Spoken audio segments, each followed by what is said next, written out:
The Well of Eternity, Chapter 3. Coriolstras reached the shores of Kalimdor late in the day. He and Ronin paused only to eat, the dragon imbibing and far away from the wizard's sight, and then set off again for the vast mountain chain that covered much of the western regions of the land.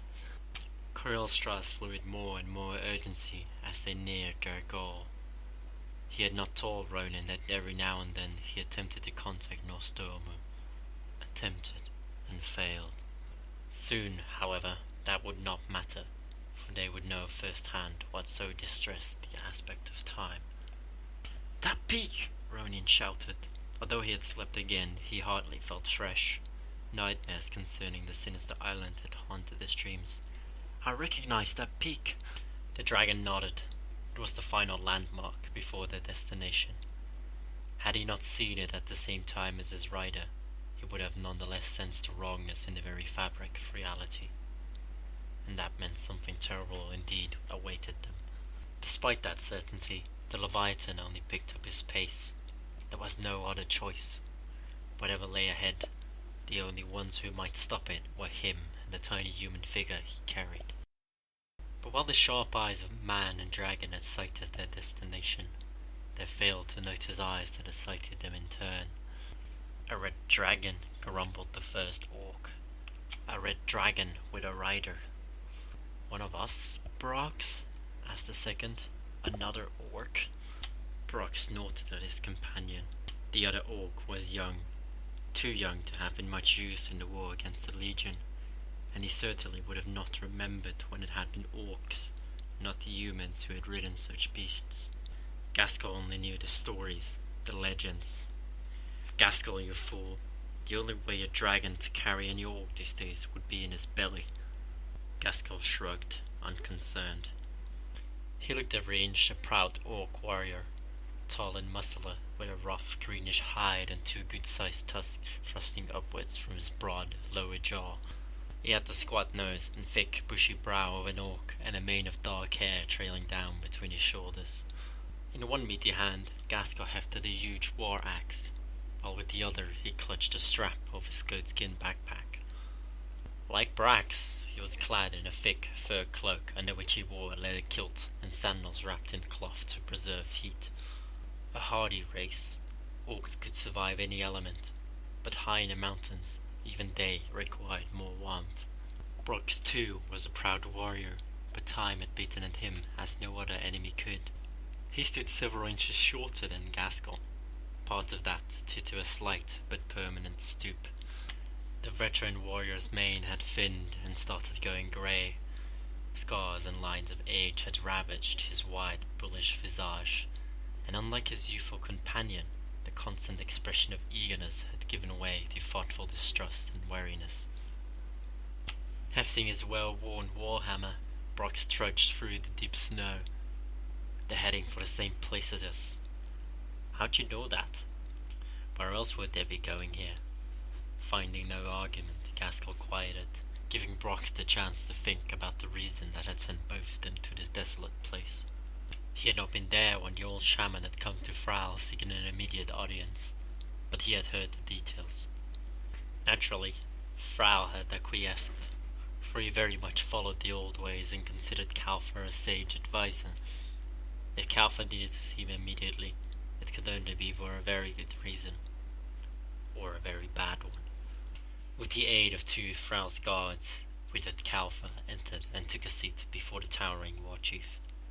Out of respect for the elder, Trowel sat on the floor, enabling the eyes of both to meet at the same level.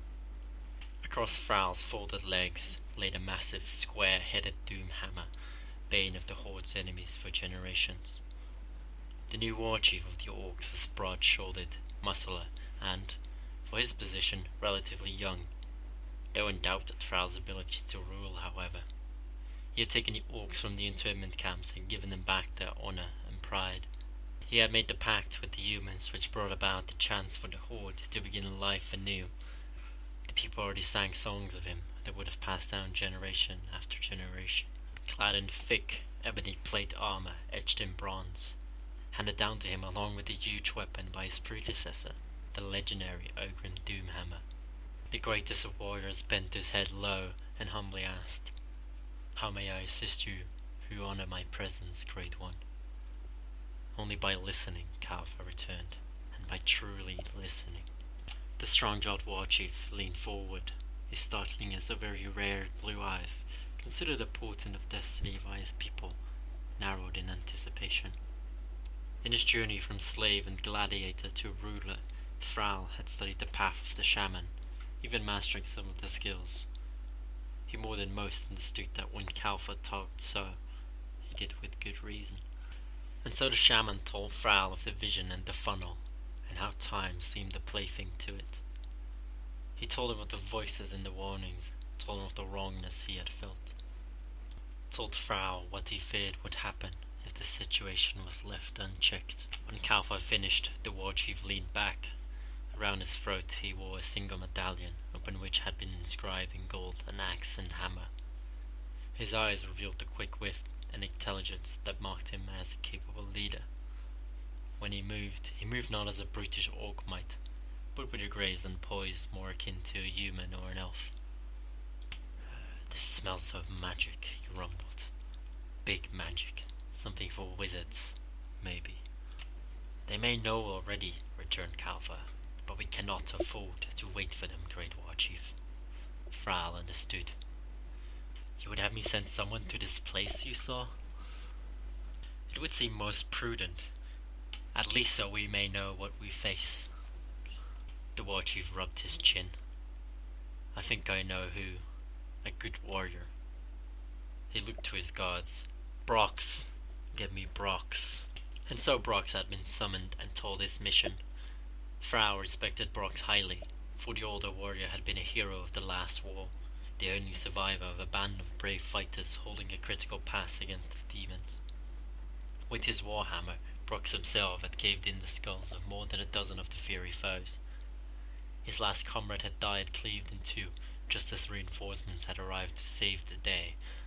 Scarred, covered in blood, and standing alone amid the carnage, Brox had appeared to the newcomers as a vision out of the old tales of his race. His name became almost as honoured as that of Thrall. But it was more than a veteran's name that garnered the respect of the war chief and made him Thrall's choice. Thrall knew that Brox was like him, a warrior who fought with his head as well as his arm. The old leader could not send an army into the mountains. He needed to trust the search to one or two skilled fighters who could then report their findings to him. Gaskell was chosen to accompany Brox because of his swiftness and absolute obedience to orders. The younger orc was part of the new generation that would grow up in relative peace with the other races. Brox was glad to have the able fighter at his side. The shaman had so perfectly described their route through the mountains that the pair were well ahead of the estimated time the trek should have taken. By Brox's reckoning, their goal lay just beyond the next ridge, exactly where the dragon and rider had vanished. Brox's grip on his hammer tightened. The orcs had agreed to peace, but he and Gaskell would fight if need be, even if it meant their certain deaths. The older warrior forced away the grim smile that nearly played across his face at the last thought. Yes, he would be willing to fight to the death. What Thrall had not known when he summoned the war hero to him had been that Brox suffered from terrible guilt. Guilt that had eaten at his soul since a day in the past. They had all perished, all but Brox, and he could not understand that. He felt guilty for being alive, for not dying valiantly with his comrades. To him, his still being alive was a matter of shame, of failure to give his all as they had done. Since that time, he had waited and hoped for some opportunity to redeem himself and die. Now, perhaps the fates had granted him that. "Get a move on," he ordered Gaskell. Now he allowed himself a wide grin, one that his companion would read as typical orc enthusiasm. "And if they give us any trouble, we'll make them think their entire horde is on the rampage again." If the island upon which they had landed seemed a dire place, the mountain pass on which they now descended simply felt wrong. That was the best word Ronan could use to describe the sensations flowing through him. Whatever they thought, it should not be. It was as if the very fabric of reality had made some terrible error. The intensity of the feeling was such that the wizard, who had faced every conceivable nightmare, wanted the dragon to turn back. He said nothing, though, recalling how he had already revealed his uncertainties on the island. Kodalstras might already regret summoning him. The crimson behemoth arched his wings as he dropped the final distance. His massive paws sunk into the snow as he sought a stable landing area. Ronin clutched the dragon's neck tightly. He felt every vibration and hoped his grip would last. His pack bounded against his back, pummeling him. At last, Coriolstras came to a halt. The reptilian visage turned the wizard's way. "Are you well?" As well as I could be," gasped Ronin. He'd made dragon flights before, but not for so long. Either Coriolstras knew his passenger was still wary, or the dragon himself also needed rest after such a monumental trek. "We shall remain here for a few hours, gather our strength. I sense no change in the emanations I feel. We should have the time to recoup.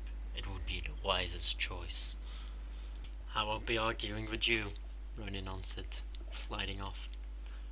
The wind blew harshly through the mountains, and the high peaks left much shadow. But with the aid of some magic and an overhang, the wizard managed to keep warm enough. While he tried to stretch the kinks out of his body, Coriolstras strode along the pass, scouting the area. The behemoth vanished some distance ahead as the path curved. Hoot draping his head, Ronin dozed. This time, his thoughts filled with good images, true images of Farisa and the upcoming birth. The wizard smiled, thinking of his return. He woke at the sound of approach. To Ronin's surprise, it was not the dragon Coriolstras who returned to him, but rather the cowled, robed figure of Crassus. In response to the human's widening eyes, the dragon mage explained, "There are several unstable areas nearby. This form is less likely to cause him to collapse. I can always transform again, should the need arise." "Did you find anything?" The not quite elfin face pursed. "I sense the aspect of time. He is here, and yet he is not. I'm disturbed by that. Should we start?" But before Ronan could finish, a horrific yowl echoed through the mountain chain. The sound set every nerve of the wizard on edge. Even Crassus looked perturbed. "What was that?" asked Ronan. "I do not know." The dragon mage drew himself up. "We should move on. Our goal lies not far away." "We're not flying?" "I sense that what we seek lies within a narrow passage between the next mountains. A dragon would not fit, but two small travelers would." With Crassus leading, the pair headed northeast. Ronan's companion appeared unbothered by the cold, though the human had to enhance the protective spell on his clothes. Even then, he felt the chill of the land upon his face and fingers. Before long, they came upon the beginning of the passage Crassus had mentioned. Ronan saw now what the other meant. The passage was little more than a cramped corridor. Half a dozen men could walk side by side through it without feeling constricted. But a dragon attempting to enter would have barely been able to get its head in, much less its gargantuan body. The high, steep sides also created even thicker shadows, making Ronan wonder if it too might need to create some sort of illumination along the way. Crassus pressed on without hesitation, certain of their path. He moved faster and faster, almost as if possessed. The wind howled even harder through the natural corridor, its intensity building as they journeyed. Only human, Ronan had to struggle to keep pace with his former patron. "Are we almost there?" he finally called. "Soon. It lies only." Crassus paused. "What is it?" The dragon mage focused inwardly, frowning. It is not exactly where it should be anymore." "It moved?" "That would be my assumption." "Is it supposed to do that?" the fury-harried wizard asked, squinting down the dark path ahead. "You're under the misconception that I know perfectly what to expect, Ronan. I understand little more than you." That did not at all please the human. "So what do you suggest we do?" The eyes of the inhuman mage literally flared as he contemplated the question. We go on. That is all we can do. But only a short distance ahead, they came across a new obstacle of sorts, one that Crassus had been unable to foresee from high up in the air. The passage split off in two directions, and while it was possible that they merged further on, the pair could not assume that. Crassus eyed both paths. They each run near to our goal, but I cannot sense which lies closer. We need to investigate both. Do we separate? I would prefer not to, but we must. We will each journey 500 paces in, then turn back and meet here. Hopefully we will then have a better sense of which to take. Taking the corridor to the left, Ronan followed Crassus' instructions. As he rapidly counted off paces, he soon determined that his choice had potential.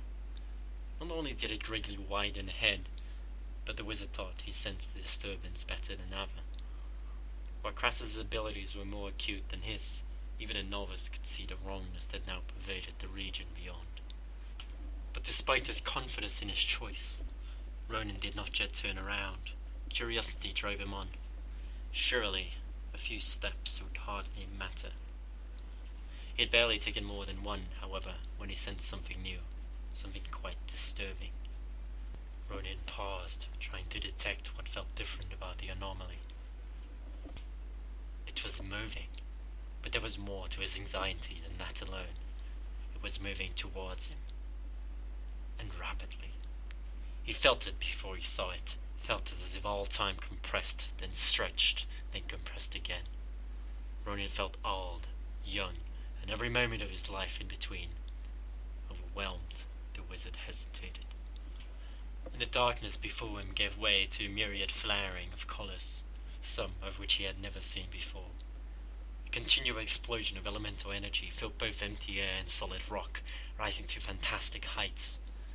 Ronan's limited mind saw it best as a looming, fiery flower that bloomed, burned away, and bloomed again, and with each blooming grew more and more imposing. As it neared, he finally came to his senses. Whirling, the mage ran. Sounds assailed his ears, voices, music, thunder, birds, water, everything. Despite his fears that it would overtake him, the phenomenal display fell behind. Ronan did not stop running, fearing that at any moment it would surge forward and envelop him. Crassus surely had to have sensed the latest shift. He had to be hurrying to meet Ronan. Together, they would devise some way in which to... A terrible howl echoed through the pass. A massive, 8-legged lupine form dropped down on him. Had he been other than what he was, the wizard would have perished there, the meal of a savage, saber-toothed creature with 4 gleaming green eyes to go with his 8-clawed limbs. The monstrous wolf creature brought him down, but Ronan, having magicked his garments to better protect him from the elements, proved a hard nut to crack. The claws scraped at a cloak it should have readily tattered, only to have instead one nail snap off. Grey fur standing on end, the beast howled its frustration. Ronan took the opening, casting a simple but effective spell that had saved him in the past. A cacophony of light burst before the creature's emerald orbs, both blinding and startling it. It ducked back, swatting uselessly at the flashing patterns. Dragging himself out of reach, Ronan rose. There was no chance of flight. That would only serve to turn his back on the beast, and his protective spell was already weakening. A few more slashes and the claws would be ripping the wizard to the bone. Fire had worked against the ghoul on the island, and Ronan saw no reason why such a tried and true spell would not benefit him again. He muttered the words, which, inexplicably, came out in reverse. Worse, Ronan found himself moving backward, returning to the wild claws of the blinded beast. Time had turned in on itself. But how? The answer materialized from further in the passage. Crassus' anomaly had caught up. Ghostly images fluttered by Ronan, knights riding into battle, a wedding scene, a storm over the sea, orcs uttering war chants around a fire. Strange creatures locked in combat. Suddenly he could move forward again. Ronin darted out of its beast's reach, then turned to face it again. This time he did not hesitate, casting his spell. The flames burst forth in the form of the great hand, but as they neared the monstrous creature, they slowed, then stopped, frozen in time. Swearing, Ronin started another spell. The 8-legged horror leapt around the frozen fire, howling as it charged a human. Ronin cast. The earth beneath the abomination exploded, a storm of dirt rising up and covering the lupine creature. It howled again and, despite the intense forces against it, struggled towards the mage. A crust formed over the legs and torso, the mouth shut tight as a layer of rock-solid earth sealed it. One by one, the inhuman orbs were covered by a film of dust. Just a few feet from its victim, the creature stilled. To all appearances, it now seemed but a perfect cast statue, not the actual monster itself. At that moment, Crassus's voice filled Ronin's head. "At last!" the dragon mage called. "Ronin, the disturbance was expanding. It is almost upon you." Distracted by the fearsome beast, the wizard had not glanced at the anomaly. When he did, his eyes widened. It filled a space 10 times higher and no doubt 10 times wider than the pass. Solid rock meant nothing to it. The anomaly simply passed through it as if it did not exist. Yet, in its wake, the landscape changed. Some of the rock looked more weathered, while other portions appeared as if newly cooled from the titanic throes of birth. The worst transformation seemed to take place wherever the edges of the fiery flower touched. Ronin did not want to think what would happen to him if the thing touched him. He started running again. "Its movement and growth have suddenly expanded much faster for reasons I do not understand," Crassus went on. "I fear I will not reach you in time. You must cast a spell of teleportation." "My spellwork doesn't always work the way it should," he responded. "The anomaly is affecting it." "We will stay linked. That should help strengthen your casting. I will guide you to me, and we can regroup." Ronin did not care to teleport himself to places he had never seen, the inherent risk being that of ending up encased in a mountain. But with Crassus linked to him, the task would be a much simpler one. He focused on Crassus, picturing the dragon mage. The spell began to form. Ronin felt the world around him shift. The Fury Blossom suddenly expanded to nearly twice its previous dimensions. Only too late did Ronin realize why.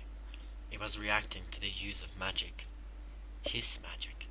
He wanted to stop the spell, but it was already too late. "Crassus! Break the link! Break it before you're also..." The anomaly swallowed him. "Ronin?"